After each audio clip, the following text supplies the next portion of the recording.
सियासी बुलडोजर में बुलडोजर किसी नए आविष्कार से कम नहीं है। 1904 में जब बेंजामिन होल्ट ने बुलडोजर का आविष्कार किया होगा तब नहीं सोचा था कि एक दिन यही बुलडोजर वोटों की खेती में काम आएगा। बुलडोजर के सहारे सरकारें बनेंगी, बिगड़ेंगी, सत्ता प्रतिष्ठान अपने विरोधियों की आवाज खामोश करने के लिए बुलडोजर का डर दिखाएंगे। यानी बुलडोजर के बारे में आज तक आपने जो भी सुना है उससे अलग बुलडोजर की परिभाषा नेताओं ने अपने सियासी फायदे के लिए गढ़ दी है।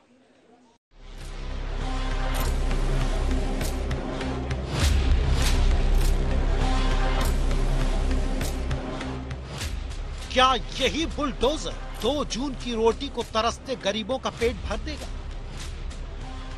क्या यही बुलडोजर नौकरी की बाट जोहते नौजवानों की खाली झोली भर देगा? क्या यही बुलडोजर महंगाई की मार से कराहते आम आदमी के आंसू पोंछ देगा? क्या यही बुलडोजर अस्पतालों में जरूरी सुविधाओं के लिए गुहार लगाते मरीजों का इलाज कर देगा? क्या यही बुलडोजर अब सरकारों की वर्किंग स्टाइल का नया मॉडल बनेगा?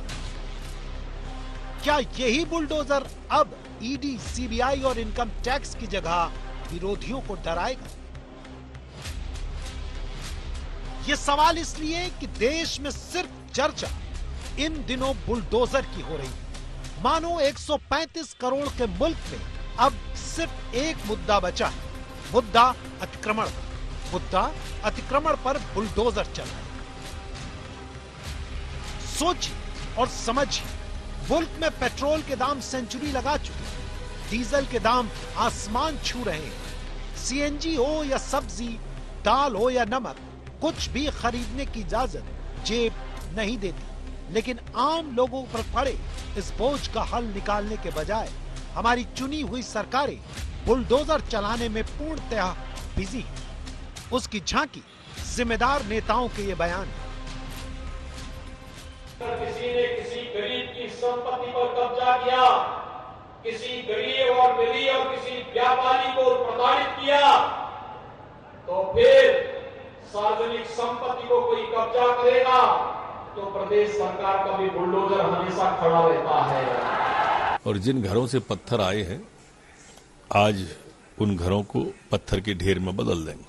कोई दोषी नहीं बख्शा जाएगा। जो जलाबदर के लायक होगा जलाबदर होगा, जो रासुका के लायक होगा रासुका होगा, और जहां से पत्थर आए उन पत्थरों वाले घरों को भी तोड़ेंगे। कोई नहीं बख्शा जाएगा। मध्य प्रदेश में शांति रहेगी। सरकार का काम बनाना है, लेकिन यहाँ तो सिर्फ गिराने की बातें चल रही हैं। कहीं गरीब की गुमटी तोड़ दी तो कहीं झोपड़ी। विडंबना तो ये है कि संविधान के विधान से चलने वाले मुल्क में नई रवायत शुरू हो गई है।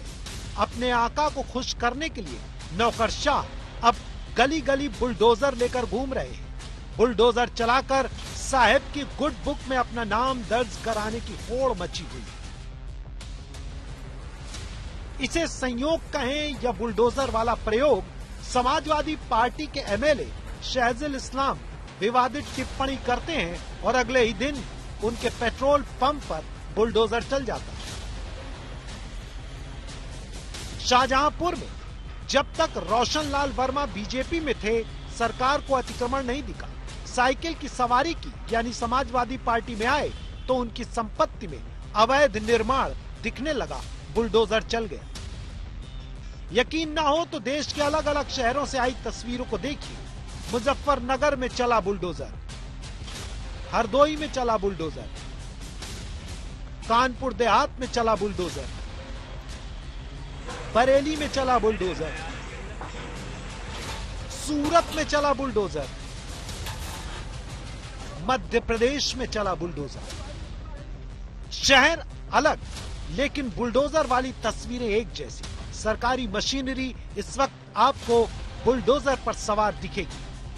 सवाल बुलडोजर वाली कार्रवाई का नहीं। अवैध निर्माण पर बुलडोजर का कोई विरोध नहीं करता, न कर सकता है, लेकिन बुलडोजर वाले एक्शन की टाइमिंग का सवाल है। सवाल बुलडोजर तले रौंदे जा रहे कानून का है, जो कहता है कि बिना नोटिस ऐसी कार्रवाई गलत है। क्या बुलडोजर अब तमाम मोर्चे पर सरकार की नाकामी छिपाने का हथियार तो नहीं बन गया? क्योंकि बुलडोजर बेलगाम हुआ तो आम लोगों के अधिकारों का कुचला जाना तय है। आज कोई और है कल शायद हम और आप हो सकते हैं। आज तक ब्यूरो।